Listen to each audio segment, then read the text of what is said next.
Grabe, you just gave our judges a difficult job tonight.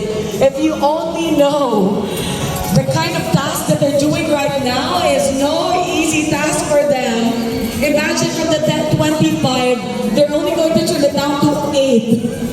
How sad is that? But of course, it's going to be a story of triumph and victory for those who be able to make it. Pero sa tanan sa inyo, congratulations, yapon. Grabe yung preparation. And kudos to your respective LGUs. Grabe, kami, pag yung mga biyahe, mga sirs and mga ma'ams. Ang inyong mga kulawag tao, ang mga ginapang maiti, yung mga kagawag tao pa mo. Sinong nag-maiti kagawag tao pagka-training? Grabe, ganyan mga different performers. Ako na yan, mga dedication. By the way, to all of you here, we have a big surprise coming after the folk dance competition. Because we have a national band who will be here. I-review naman natin kung anong band. But for sure, you know one of their famous songs. Naging theme song na natin yon. But for the meantime, since we were talking about the culture and arts, we also would not want to forget the visual arts here in the province of Negros Occidental. That's why recently or earlier we just had a visual arts competition. So joining me on stage, of course, is our Panaad Festival Director, Ms. Cheryl Decena, and also our Provincial Tourism Officer, Ms. Cheryl Decena. Ms. Cheryl, grabe, congratulations. And of course, Sir Rudy Riveche, the Cultural Director of Panaad Festival.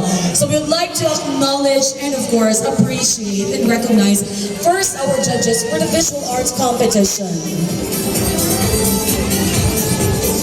Thank you. So I'd like to invite on stage, we have Mr. Danilo Luces Soliesta. We also have Mr. Salvador Javier Chino. And lastly, we have Ms. Marie Joy Tere Austria. Ladies and gentlemen, our judges for the visual arts competition, can we just give them a resounding round of applause? Thank you to our dear judges. Thank you for gracing our humble event. We hope that you had a great time.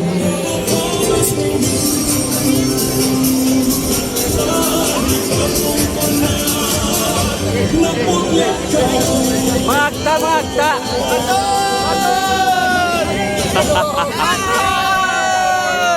Magta, magta! Ladies and gents, again, we are just witnessing, of course, the awarding of our judges for the visual arts competition.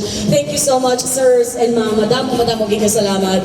And we would also, syempre, dapat aton man silang kapalakpakan ng pinalanggan natin yung mga hurado for the folk dance competition. So allow me to just read our certificate of appreciation. Province of Negros Occidental 28th Panaad Negros Festival presents the certificate of appreciation to for sharing his expertise as one of our distinguished panel of judges during the Philippine Folk Dance Competition Panaad Negros Festival 2024 with the theme Living the Promise held at the Panaad Park and Stadium, given the